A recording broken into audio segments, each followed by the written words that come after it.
میں حدیث رسول کے حوالے سے ایک بات مسجدوں کے حوالے سے بتانے لگا۔ جب قیامت قائم ہوگی نا، یہ پوری دنیا کا جو نظام ہے یہ درہم برہم ہو جائے گا، یہ بلند و بالا پہاڑ گر جائیں گے، یہ آسمان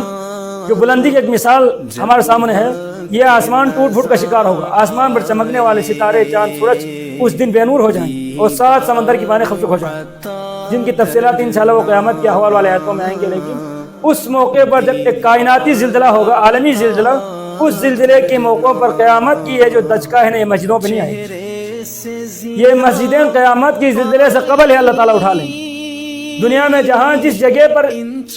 جو مسجد بنی ہوئی ہے، یہ تمام مسجد قرب قیامت اللہ تعالیٰ کیا کر لیں گے، قیامت کے جھٹکے سے پہلے مسجدوں کو اٹھا لیں گے اور یہ تمام مسجد خانہ کعبہ میں شامل ہو جائیں گے، خانہ کعبہ کا حصہ بنے گا اور تمام مسجدوں اللہ تعالیٰ اوپر اٹھا لیں گے آسمان۔ اور جب میدان حشر کا جب وہ محفل سجے گا، تمام اولین و آخرین میدان حشر میں جب جمع ہوگا تو اللہ تعالیٰ کی مسجدیں انتہائی پرنور شکل میں میدان حشر میں آئیں گے، اور جن لوگوں نے مسجدوں کے اندر جانے کی پابندی کی ہوگی یا جن لوگوں نے مسجدوں سے اپنا رشتہ جوڑ رکھا ہو، ان کے حق میں یہ مسجدیں گواہی دیں، پروردگار کی ان لوگوں نے ہمیں آباد کیا ہے، ہمارے اندر ان لوگوں نے ذکر فکر کی ہے، تلاوت قرآن کا معمول بنا رکھا ہے، مالک ان لوگوں کو کیا کر دے، بخش دے۔